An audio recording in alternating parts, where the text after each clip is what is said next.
시작하겠습니다. 안녕하십니까. 감정평가사 경제학을 담당하고 있는 소호성입니다. 반갑습니다. 자, 오늘부터 이제 감정평가사 경제학 기본이론 강의를 시작하도록 하겠습니다. 자, 먼저 시작하기 전에 오리엔테이션을 조금 해볼게요. 자, 먼저 제 소개를 하면 이제 객관식 경제학을 전문으로 담당을 하고 있습니다.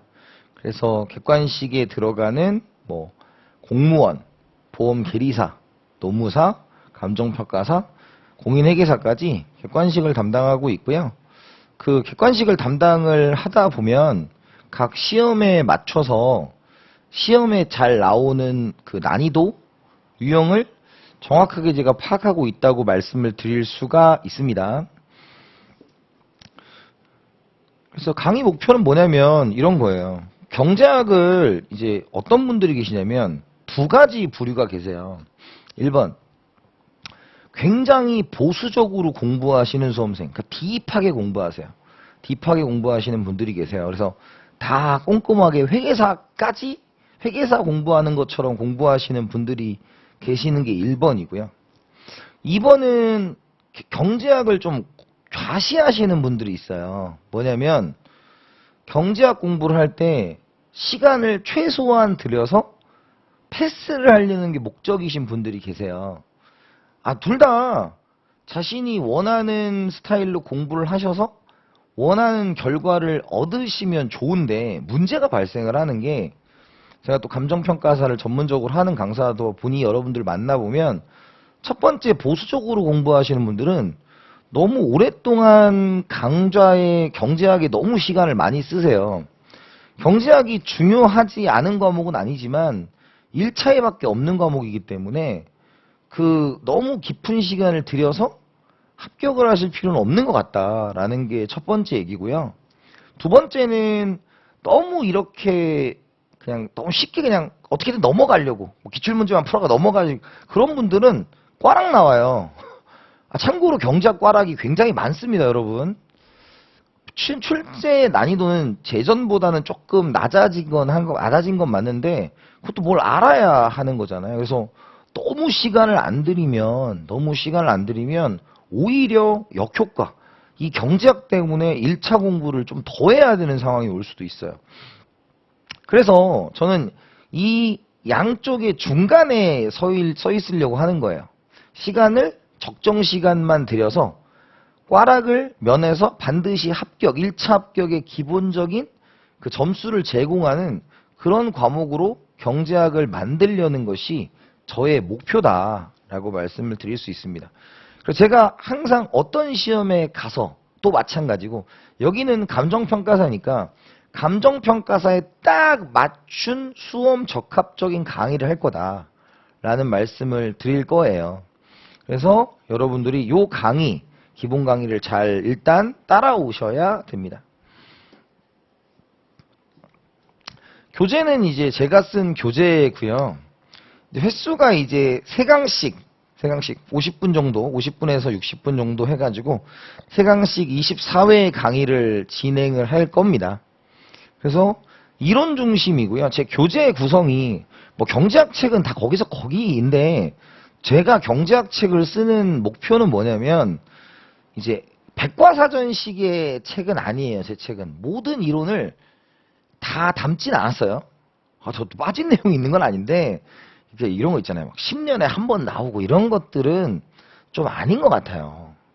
기본적으로 여러분들이 내가 성경책을 예를 들면, 백과사전을 예를 들면 내가 한번 쓱 읽어볼 수는 있잖아요.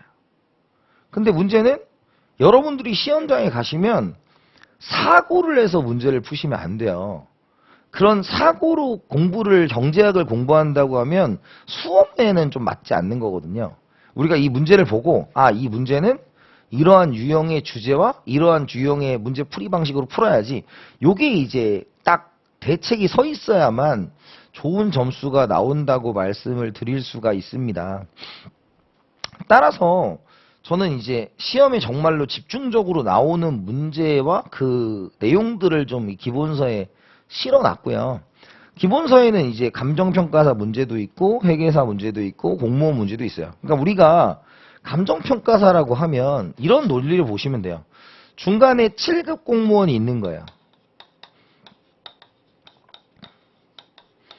그러면 요거보다 조금 낮거나 같은 류가 뭐냐면 노무사, 보험계리사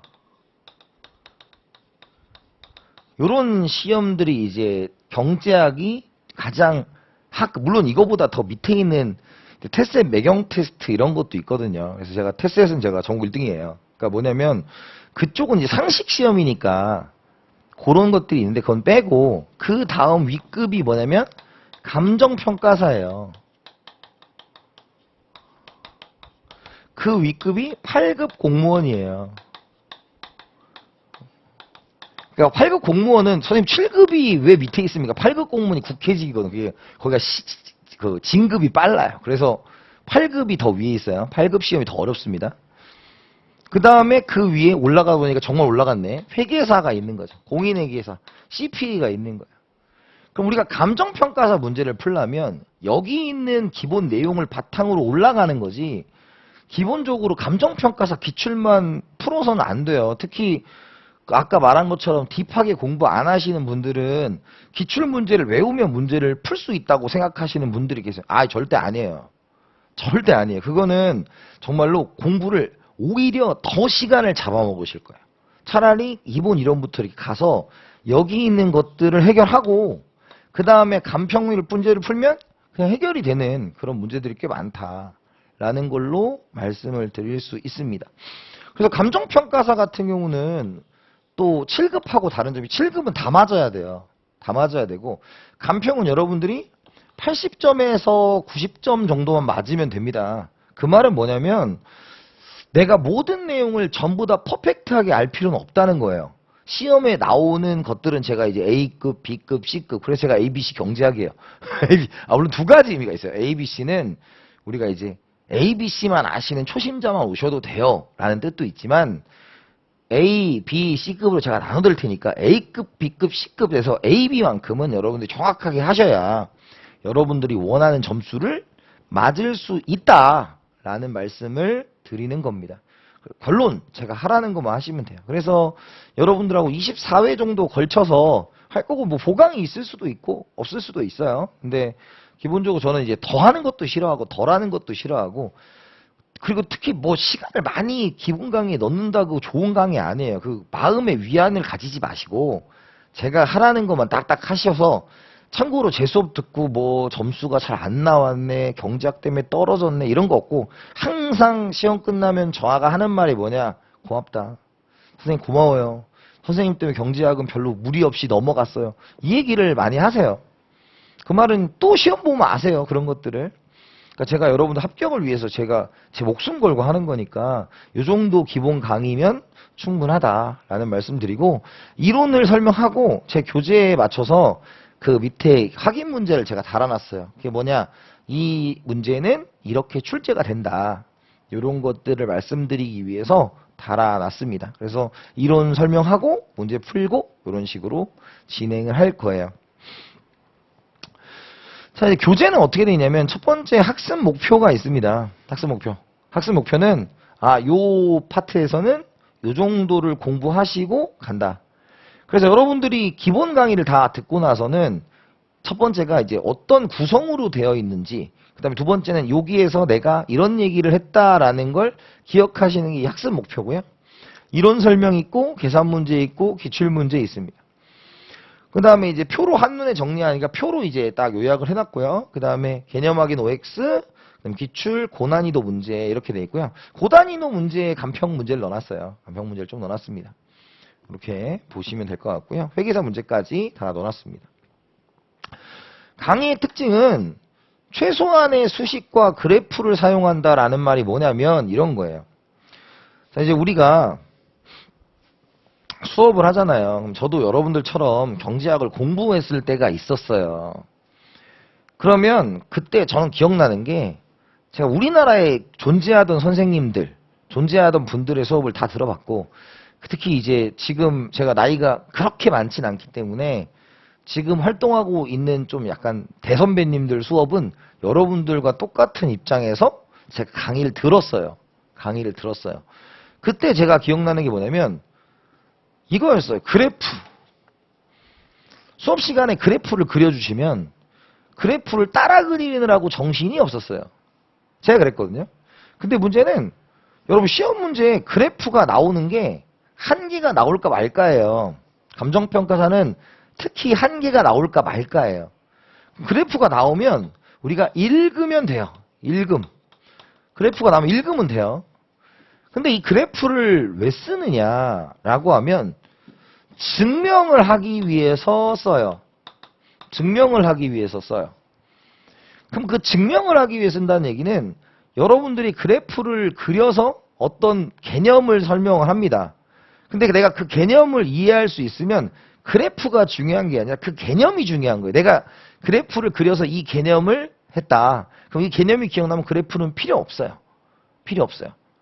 특별히 필요한 그래프들은 있어요. 뭐냐면 전부 다가 아니라 면적을 구해야 되는 거가 있고 그 다음에 그래프를 그려서 이해를 해야 되는 거시 파트에서의 뭐 화폐 시장, 뭐 생산물 시장 뭐 이런 것들은 좀 그림을 그려서 이해할 필요가 있지만 모든 그래프가 다 중요한 건 아니에요. 그래서 저는 수업할 때 어떻게 할 거냐면 그래프를 그려드리고 그래프를 그려드리는데 그래프를 읽을 수 있느냐 혹은 문장으로 가면 되느냐 이 정도를 여러분들이 판단할 수 있다면 그뿐이에요. 그래서 모든 그래프가 중요한 건 아니다. 그래프는 그려드리겠지만 제가 이 그래프는 여러분들이 기억하셔야 돼요. 이 그래프는 뭐 말로 이해되는 이 문장이 이해가 됐다면 뭐 크게 중요하지 않아요. 뭐 이런 식으로 제가 말씀을 드릴 겁니다.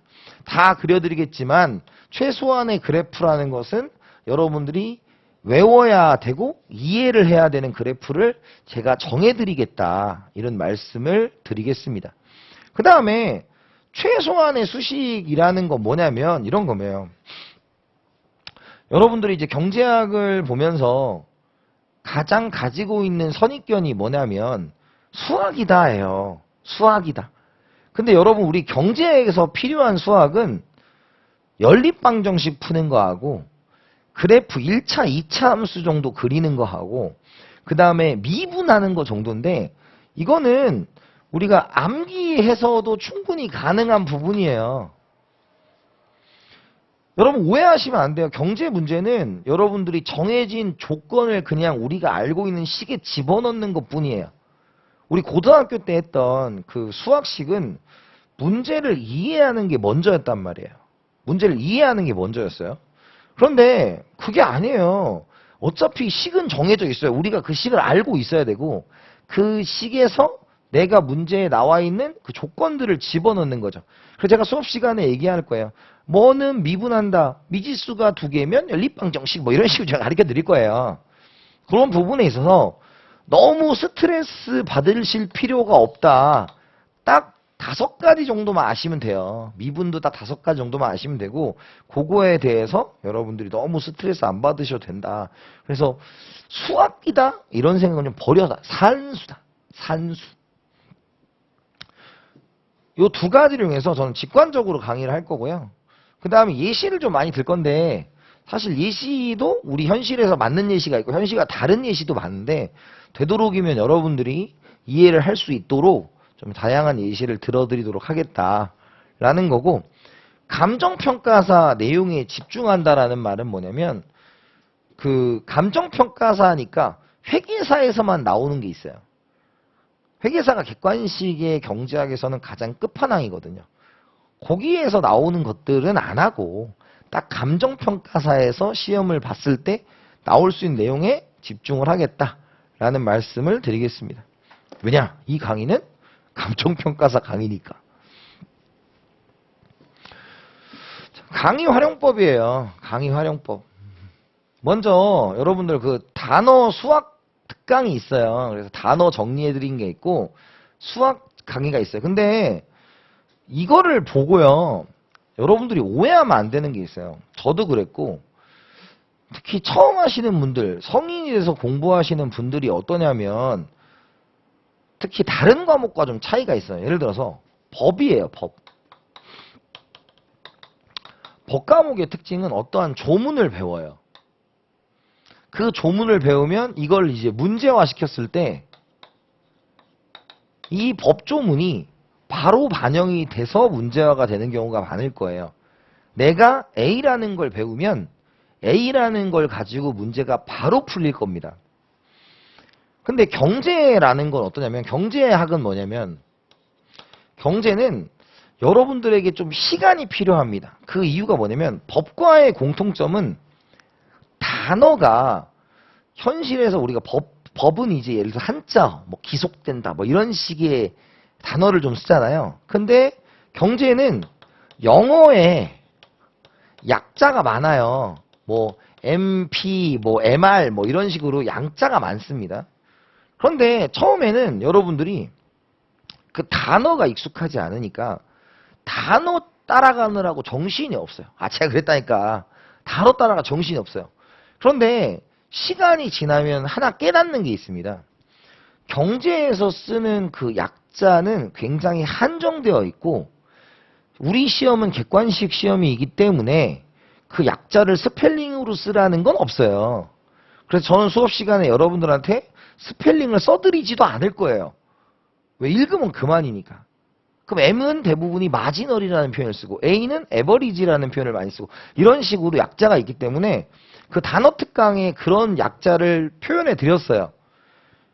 그렇기 때문에 그 단어에 대해서 한번 읽어보시는 거지 그걸 다 외우라는 게 아니에요. 그건 여러분들이 자연스럽게 어느 순간에 여러분들의 것이 돼 있을 거다. 너무 스트레스 받지 말고. 그 다음에 수학 강의는 이제 미분을 어떻게 하는가. 우리 수업 시간에도 이제 섞어서 제가 할 건데, 수학 강의에 그래프를 읽는 법, 단순한 미분을 하는 법, 미분의 정의 뭐 이런 것들을 제가 강의를 해놓은 게 있어요. 그러니까 여러분들이 그 부분을 한번 점검을 해보시면 돼요. 자, 그 다음에 이제 두 번째요. 이 강의를 들으시는 분들 중에서 전공자 있을 거예요. 자, 경제학을 전공한 사람이 있어요. 그럼 전공자한테 꼭 말씀드리는 게 뭐냐면, 전공자들은 이런 생각을 합니다. 학교에서 배운 것보다 조금 덜 배우는데? 정말 이것만 알아도 되나? 네, 그것만 알아도 돼요. 우리는 감정평가사 시험을 준비하는 거니까요. 딱 필요한 수준만큼 가르쳐 드릴 겁니다. 제가 몰라서 안 가르치는 게 아니에요. 필요가 없으니까 안 가르치는 거예요. 그래서 전공자는 이걸 이 내용이 빠진 것 같다. 이런 생각은 안 하셔도 돼요. 다 타는 거니까. 그리고 특히 이제 뭐 전공자야 그렇다 치면 비전공자가 있어요. 비전공자의 특징은 뭐냐면, 비전공자의 특징은 여러분들이 최초에 들을 때, 물론 사람마다 개인차가 있기 때문에 제 강의를 딱 한 번만 듣고도 이해가 되시면 돼요. 그리고 이해가 되시는 분들도 많을 거라고 생각해요. 근데 이해가 안 되시는 분들도 처음에 오해하면 안 돼요. 내가 경제학이 너무 어렵나? 서우성이 너무 어렵게 가르치나? 아니에요. 그건 어느 학원에 가셔서 어느 선생님 수업을 들어도 똑같을 거예요, 이건. 왜냐? 여러분들은 비전공자고, 비전공자는 익숙하지 않거든요. 익숙하지 않다는 것은 경제학적 사고가 자리를 안 잡은 거예요. 그러려면 여러분들이 저도 썼던 방식이에요. 끝까지 가셔야 돼요. 왜냐? 지금 이 부분에 있어서 아직 머리가 안 튀어서, 나의 그런 능력이 아직 안 튀어서 그게 안 될 수도 있어요. 근데 끝까지 가셔요. 끝까지 가는 거예요. 중간에 절대로 포기하면 안 돼요. 그러니까 내가 이해가 되는 부분이 있고 안 되는 부분이 있으면 체크하시면서 넘어가시는 거예요. 끝까지 가시는 거예요. 그러고 나서 다시 오시는 거예요. 그러면 마법이 열릴 거예요. 경제학이 이런 과목이었어? 이렇게 쉬웠고 재밌는 거였어? 이렇게가 됩니다. 다시 갔다 오시면, 왜냐면 그 가는 과정에서 여러분들이 경제학적 사고가 생기신 거예요. 사고가 생겼기 때문에 다시 돌아오면, 아니 서우성이 이렇게 설명을 잘했던 애야? 처음부터 잘했어. 근데 이런 거 있잖아. 자기가 준비가 안 돼 있던 거예요. 여러분 생각해봐요. 정말로 좋은 장비를 가져다 줬는데 내가 사용법을 몰라. 그러면 그 장비는 의미가 없잖아요. 사용법을 알면 나에게 최고의 활용도가 되는 장비가 되는 거죠. 이렇게 한번 오는 거. 이 방법은 제가 어떤 모든 수업을 했을 때 다 이렇게 얘기해요. 여러분들의 머리가 나쁘다 좋다의 문제가 아니에요. 이건 경제학을 처음 하는 비전공자들은 이 방법이 맞다라는 걸 제가 10년 넘게 경험해서 알아요. 그리고 이 방법이 끝나면 딱 무슨 말씀을 하시냐면 다 선생님 말이 이제 무슨 뜻인지 알겠네요. 왜? 경제는 추가가 없으니까. 판례가 없어요. 여기는. 여기에서 유명하신 나오시는 분들은 대부분 99% 사망하셨어요. 사망자예요. 사망자. 그러니까 이거는 더해질 수가 없어요. 왜? 그걸 더하는 순간 어떤 일이 벌어지냐. 대학원 박사님들이 하셔야 돼요. 그런 건. 근데 이 경제는 기본적으로 경제 지식, 경제사 이쪽입니다. 과거에 있었던 부분을 이제 부분적으로 그 지금 현재 상황에 적용이 가능한 것들이긴 하지만 뭐 100% 이것만으로 설명할 수 있는 부분이 없어요. 따라서 여러분들이 쭉 가셨다가 다시 와라. 문제풀이도 쭉 왔다가 다시 가셔라. 쭉 갔다가 다시 가셔라.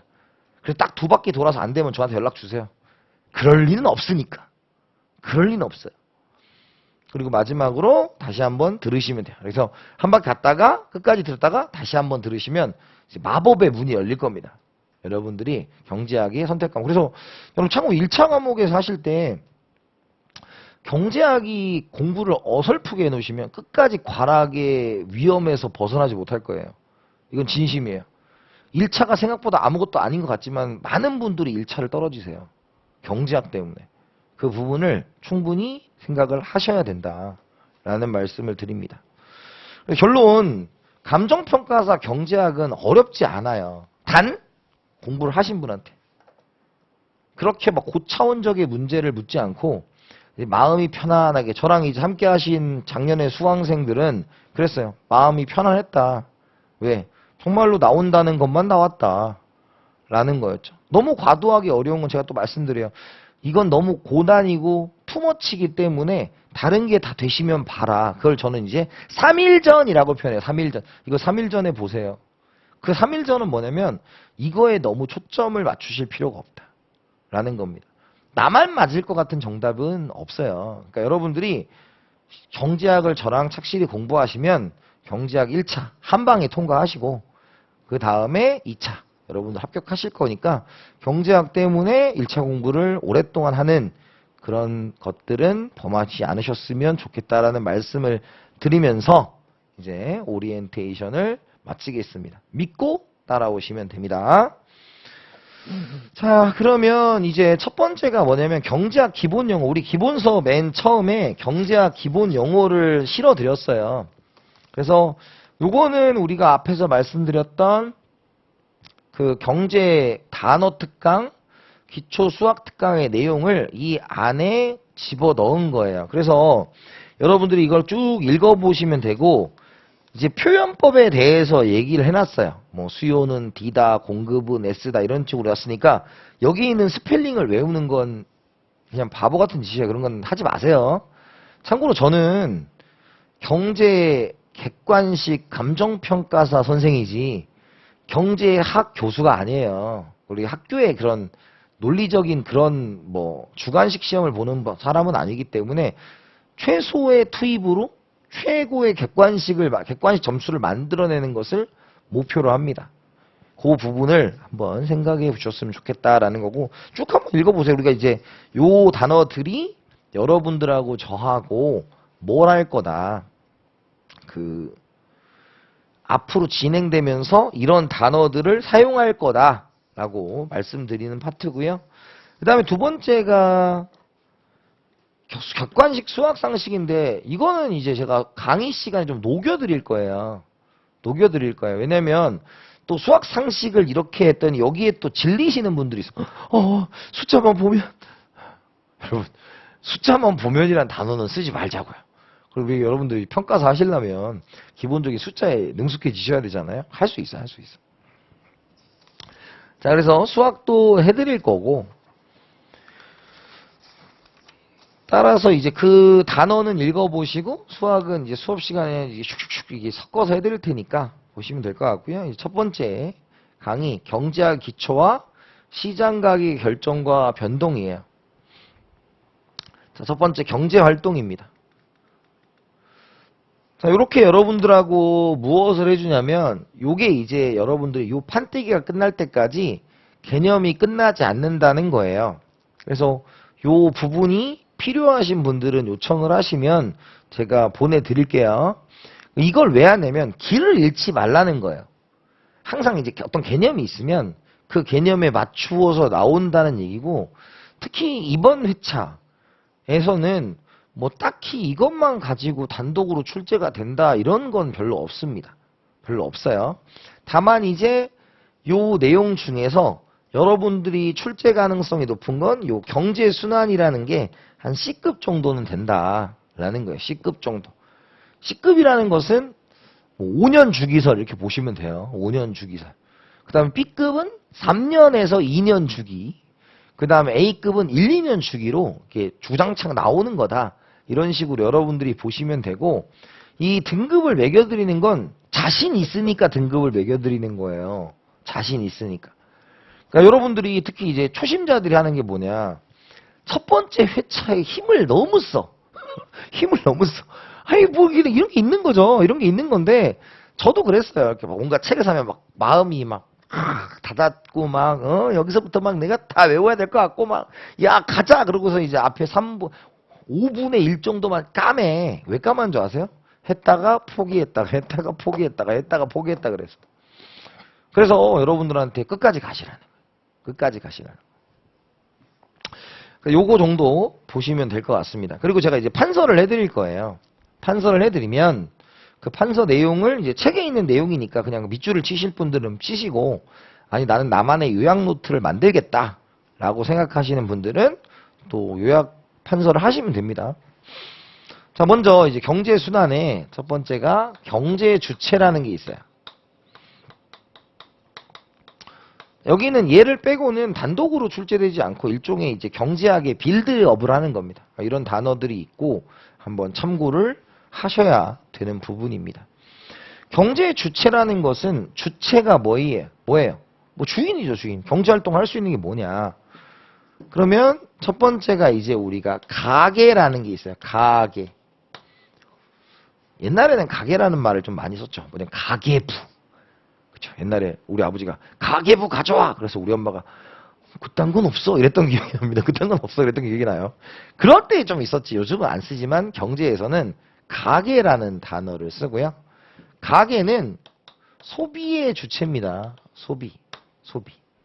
소비의 주체예요. 그래서 소비는 여기서 다시 배우겠지만 소비는 내가 화폐를 소모하는 겁니다. 그리고 화폐를 소모하면 그걸로 인해서 내가 만족감을 얻겠죠. 그래서 우리 집에 보면 내 화폐를 소모하는 애들이 있죠. 우리 아들내미 장난감 사러 가면 딱 뒷짐지고 오늘은 어떤 장난감이 좋을까 막 이러면서 장난감을 고릅니다. 그러면 걔는 어때요? 장난감을 사는 순간 만족감이 들겠죠. 저도 사주면서 아유 네 우리 아들내미 사줬다 이런 생각을 하게 되는 거죠. 소비라는 것은 자원을 소모해서 만족을 극대화한다라는 개념으로 보시는 거예요. 만족. 근데 이제 만족이란 단어는 경제학에서 잘 쓰지 않아요. 만족이란 단어 대신에 이제 앞으로 똑같은 말 효용이다 라는 단어를 쓰는 겁니다. 그래서 가계가 소비를 하는 거, 가계는 소비의 주체, 만족, 효용의 극대화다라는 게 가계라는 경제 주체입니다. 두 번째, 기업이라는 경제 주체가 있어요. 기업은 이제 공장 같은 거죠. 공장 같은 건데 기업은 생산의 주체예요. 생산의 주체. 생산을 하게 됩니다. 생산을 하게 되면 무엇이 생기겠어요? 이윤이 생기겠죠. 이윤의 극대화를 추구한다라는 거예요. 이게 뭐냐? 가계를 연구하면 소비자 이론이고요. 기업을 연구하면 생산자 이론이고요. 둘이 만나서 있는 곳이 뭐예요? 시장 이론이기 때문에 시장 이론이고요. 시장이 완벽하지 않으니까 시장 실패가 발생할 수 있겠죠. 그게 미시입니다. 그래서 이 둘을 연구하는 게 미시경제학이라고 하는 거예요. 미시경제학. 가계와 기업이 어떠한 합리적 선택을 하고 그 다음에 그 둘이 만나는 시장, 뭐 생산물, 생산 요소 시장 이런 데서 어떠한 극대화를 추구하기 위해 뭘 하는가 이런 것들을 연구하는 게 미시경제야. 듣기만 하시면 돼. 이거 막 적고 막 그럴 필요 없어요. 네. 그냥 이제 계속 할 거니까. 할 거니까. 그래서 제가 이런 얘기를 이렇게 앞에서부터 해드리는 이유는 뭐냐면, 얘기했잖아. 우리에게 필요한 건 익숙함이에요. 익숙함. 이게 낯설으니까 어려운 것 같게 느껴지는 거예요. 익숙함. 자, 세 번째. 정부가 있습니다. 정부. 정부는 뭐의 주체냐면 공익의 주체, 우리가 이제 재정의 주체예요. 재정이라는 것은 세금과 관련된 활동이고 이걸 연구하는 것은 재정학이라고 따로 있어요. 제가 재정학도 강의를 하기 때문에 재정학을 얘기를 하겠지만 또 여기랑 또 먼 얘기들이 많으니까 그건 또 이제 필요한 부분만 섞어 드릴게요. 재정이니까 얘는 공익의 주체입니다. 왜? 세입과 세출을 가지고 나라를 딱 봤을 때 그죠? 효율성만을 강조하면 여러분 노예제도가 생길 수도 있어요. 그잖아. 빈부격차 너무 심해지고요. 그러니까 정부가 보기에는 아 이게 좀 그러면 안 되겠다. 그래서 정부의 3대 기능이라는 게 있습니다. 그게 뭐냐면 1번이 자원의 배분. 배분이란 건 흐름이고요. 두 번째가 소득 재분배. 빈부격차를 줄이는 거고. 세 번째 경기 안정화 정책. 이런 것들이 있어요. 그런 것들 하려면 요 재정이고요. 요걸 가지고 이제 얘기하면 가계와 정부가 같이 하는 걸 거시라고 해요. 거시. 그래서 거시 쪽은 뭐라고 하냐면 정부의 개입을 찬성하느냐 반대하느냐의 입장이 있죠. 예를 들어서 여러분 뉴스 같은 데 보면 뭐 분양가 상한제를 한다. 아니 그걸 시장에 맡겨놔야지 뭐 이걸 왜 그럽니까? 막 이렇게 얘기하는 사람은 시장을 중시하는 입장이에요. 그 다음에 아니 그런 문제가 발생할 수 있다면 정부가 미리미리 활동을 해서 그러한 가능성을 없애줘야 된다라고 보는 입장도 있죠. 정부의 개입을 적극적으로 장려하는 입장이 있어요. 그 둘이 또 싸우는 거예요. 그래서 여러분들 있잖아요. 거시는 어떤 의견이 옳다 그르다가 없습니다. 옳다 그르다가 없고 그냥 양자의 의견을 어떤 의견을 하고 있습니까? 뭐 이런 것들을 뒤에 가서 물어봐요. 근데 이것도 딥해질 수가 없어요. 여러분 어떤 시험이든지 시험의 난이도는 미시가 딥하냐 아니냐의 문제지 거시가 딥하냐는 없어요. 그 이유가 거시는 아직도 현재 진행형입니다. 현재 진행형이에요. 이런 얘기들이 있더라라는 겁니다. 자, 그 다음 네 번째가 외국이라는 게 있어요. 외국. 외국이라는 게 있습니다. 그래서 외국은 우리가 무역의 주체가 돼요. 무역의 주체가 되고요. 무역이라는 것은 우리나라만 이익이 발생하고 외국이 손해를 본다?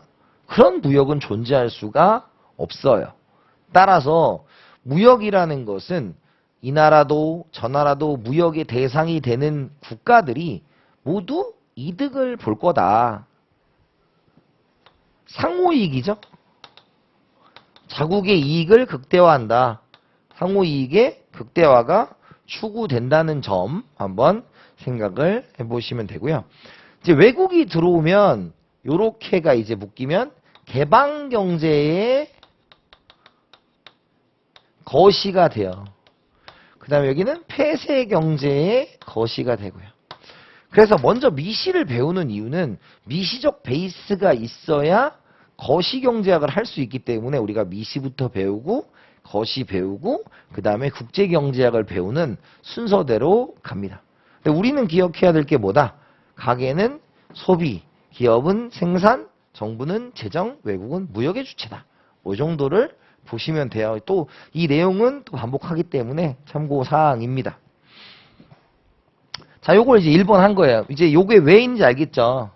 이제 요거 했으니까 이제 요 다음 거.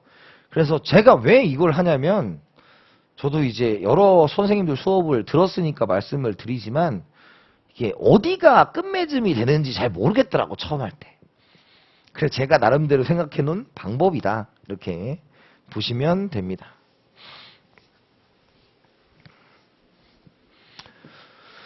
자, 그 다음에 이제 경제 객체와 생산 요소라는 게 있어요. 그래서 우리가 이제 두 번째로 경제 객체. 경제 객체라는 것을 이제 대표적으로 봤을 때 이렇게 생각하면 돼요. 생산물이라는 게 있고요. 두 번째, 생산 요소라는 게 있습니다. 생산물과 생산 요소. 그래서 우리 미시 경제학을 할 때 생산물 시장을 이만큼 배운 다음에 뒤에 가서 생산 요소를 배우는 거예요. 생산 요소를 배우는 겁니다. 그래서 생산물은 우리가 재화와 앤드 서비스라는 게 있어요. 재화와 서비스라는 게 있어요. 그럼 재화와 서비스의 재화는 뭐냐면 유형의 물건을 재화라고 합니다. 그래서 여러분들 이제 앞으로 뭐 X제다, Y제다, A제다, B제다 뭐 이런 게 있잖아요. 그럼 그냥 물건이에요, 물건. 그래서 여러분들이 예를 들어서 X제를 콜라라고 하자. 뭐 Y제는 사이다라고 하자. 이렇게 될 수 있는 거예요. 그래서 얘는 이제 뭐뭐제라고 하면 물건이다. 서비스는 이제 무형이에요. 무형. 뭐 용역이라고도 부르는데 서비스는 대표적으로 제가 여러분들에게 지금 강의 서비스를 제공하고 있죠. 사람이라는 탈을 쓰고 하는 게 일반적이에요. 그래서 뭐 의사의 진료, 강사의 강의, 우리 아이돌 가수의 공연 이런 것들이 서비스가 된다. 무형이다.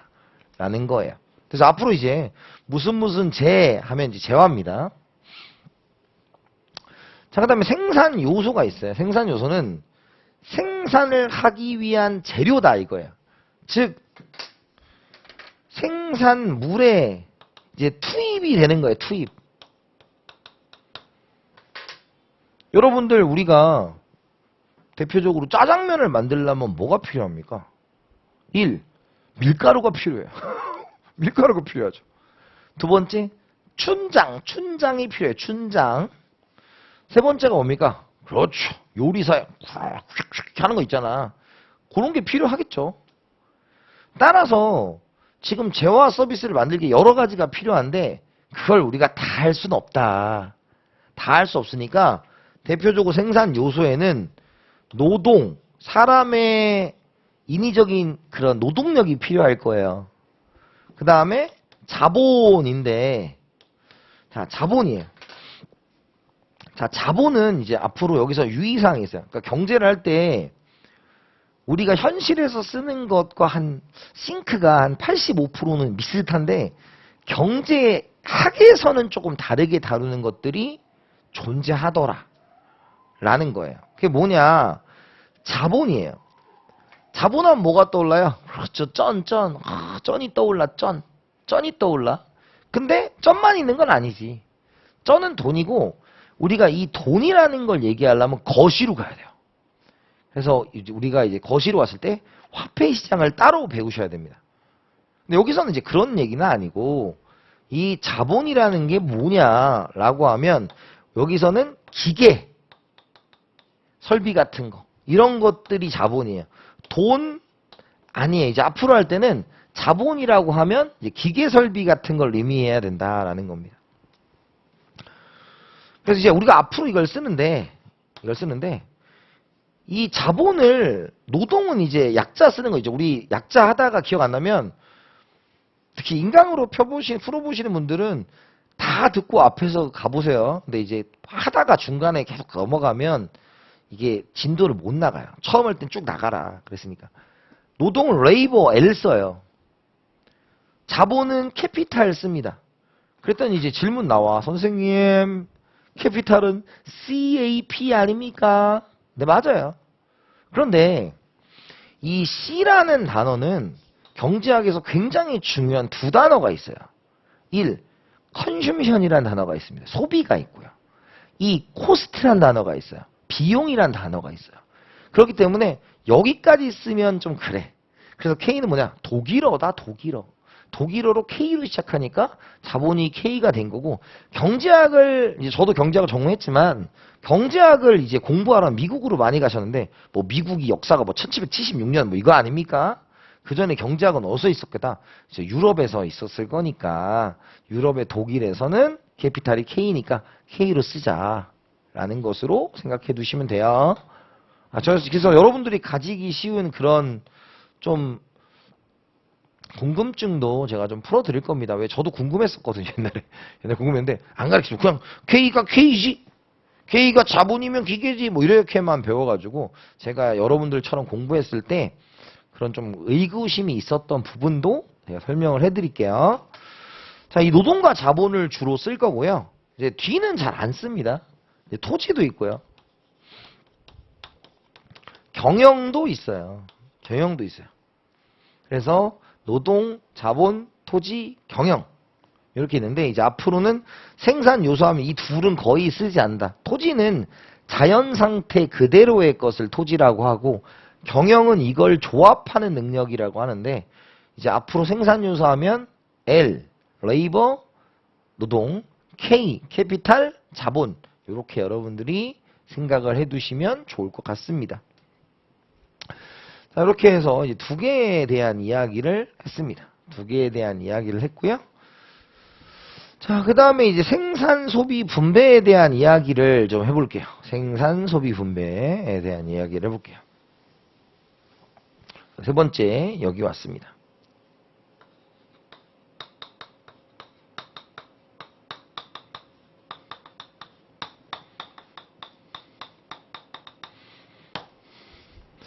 자, 먼저 우리가 생산에 대해서 얘기합니다. 생산. 그래서 앞으로 생산하면 이제 프로덕트, 프로듀스 그래서 P를 주로 써요. 생산에 대해서. 그럼 생산은 우리가 두 가지로 나눠 볼 수 있어요. 뭐냐면 첫 번째가 새롭게 무언가를 만들었냐 라는 겁니다. 새롭게 무언가를 만들었냐. 지금 여러분들한테 저는 이 강의를 라이브로 찍고 있는 거예요. 라이브로 찍고 있는 거예요. 그런데 이 강의는 지금 제가 새롭게 만들어내고 있죠. 근데 이제 오늘자로 이 강의를 찍게 되면 이 강의를 지금 이 관련 촬영해 주시는 감독님이 인코딩을 하셔가지고 여러분들 웹사이트에 올려놓을 거예요. 우리 합격의 법학원에 올려놓을 거다. 그럼 여러분들이 이제 필요하신 분들이 이 강의를 들으시면 되는 거죠. 들으시면 돼요. 따라서 우리가 두 번째 가치를 증대시킨다. 이걸 다른 말로 해서 부가가치를 창출한다. 이렇게도 표현해요.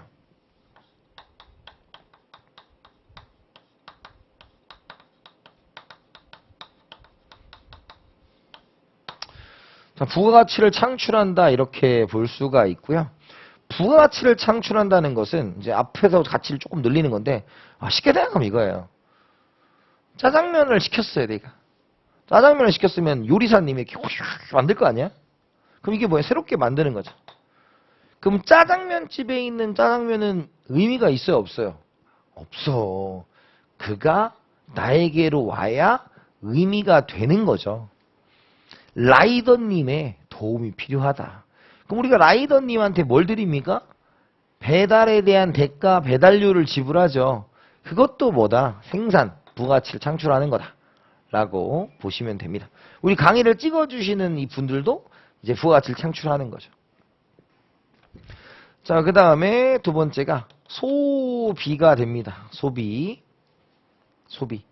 자, 소비는 뭐에 대한 얘기냐면, 소비는 뭐에 대한 얘기예요? 아까 얘기했죠.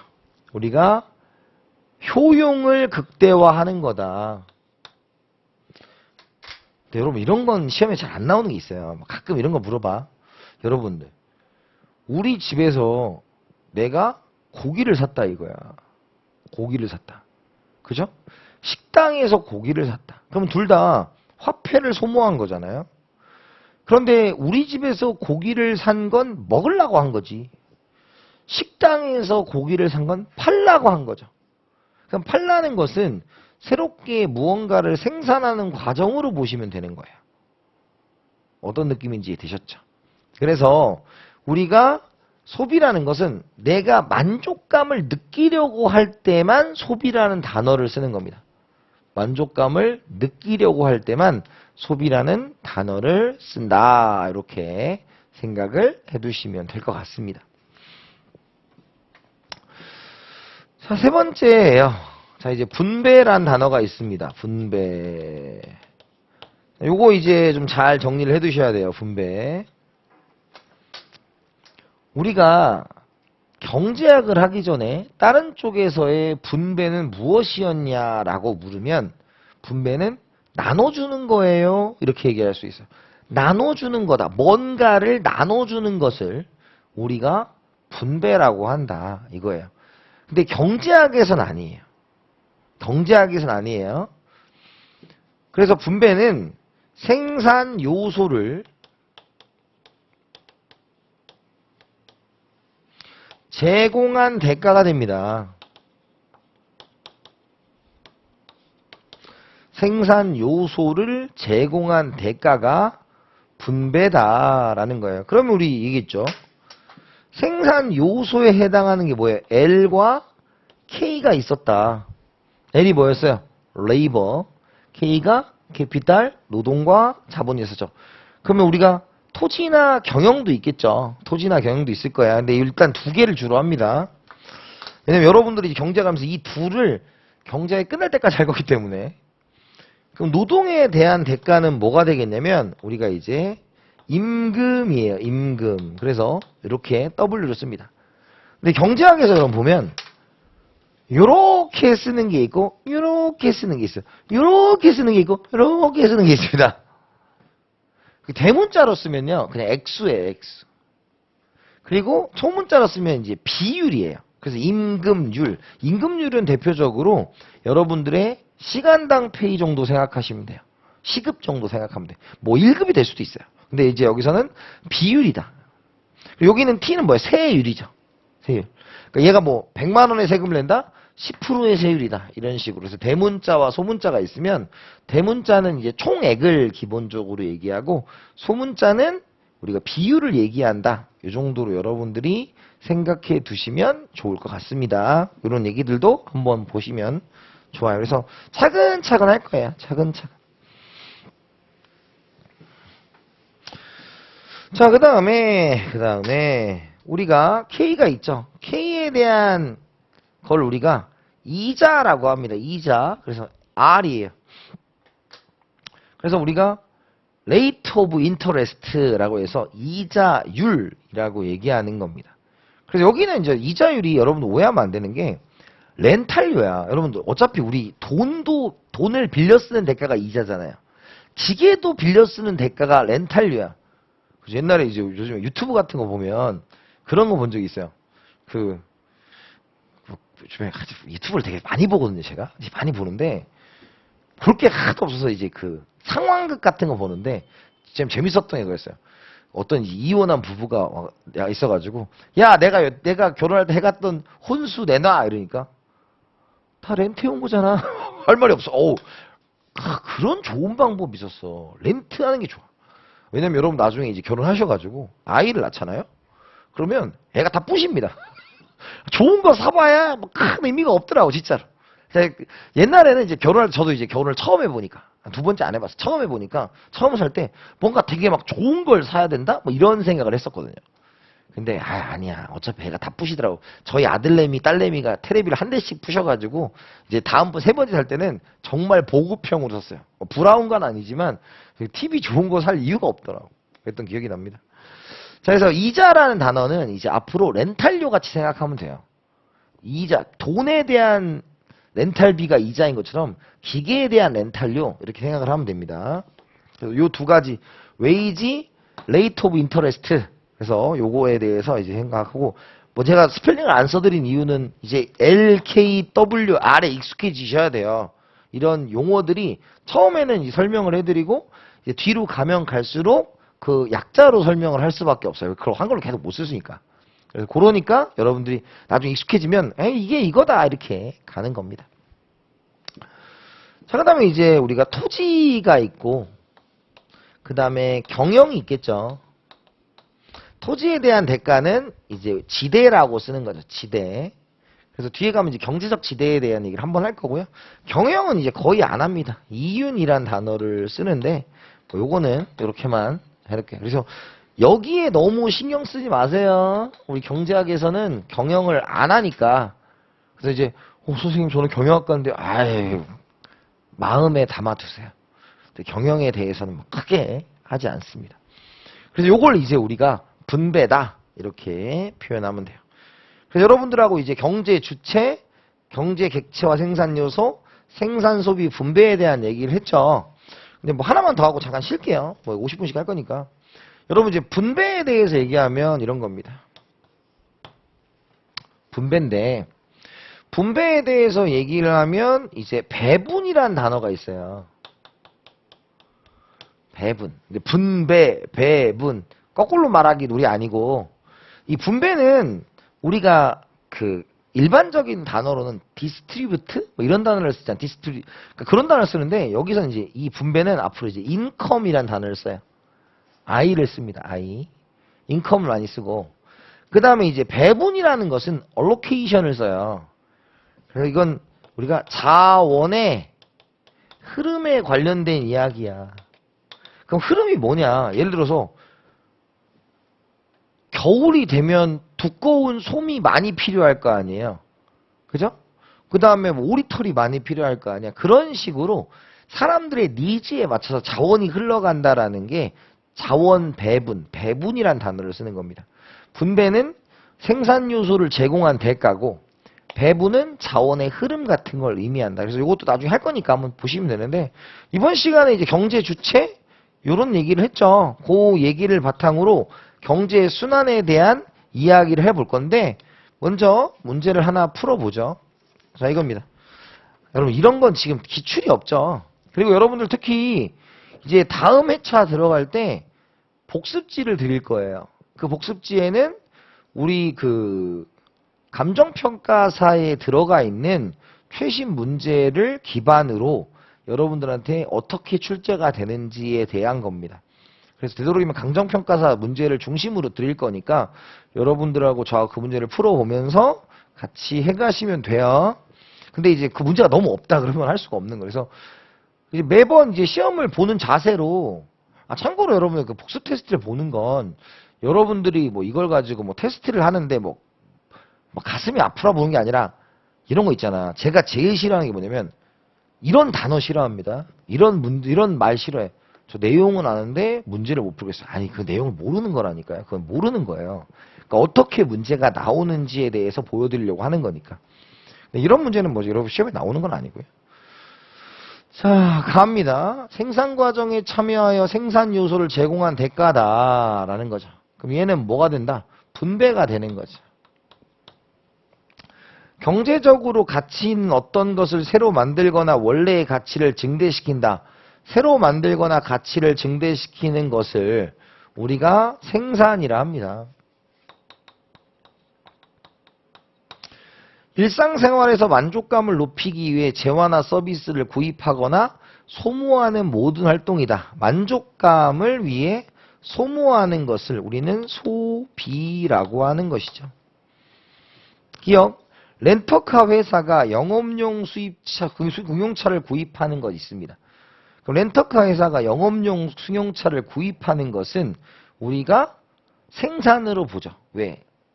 서비스, 운송 서비스를 만들려고 한 거기 때문에 근로자에게 임금을 지급하는 것은 무엇이라고 합니까? 근로자에게 임금을 지급하는 것은 노동의 대가를 지불하는 거니까 분배가 되겠죠. 그래서 얘가 이제 기억이고 얘가 이제 니은이고 그 다음에 얘가 이제 뭐가 됩니까? 소비가 되겠죠. 디귿입니다. 그래서 느그드가 되겠죠. 그래서 정답은 우리가 뭐 3번 이렇게 처리가 된다. 이런 식으로 여러분들하고 문제를 풀어볼 겁니다. 자 이렇게 봤고요. 이제 잠깐 쉬었다 갈 건데 이제 어떻게 수업이 진행되는지 아시겠죠? 저를 믿고 따라오시면 됩니다. 잠깐 쉬었다 하겠습니다.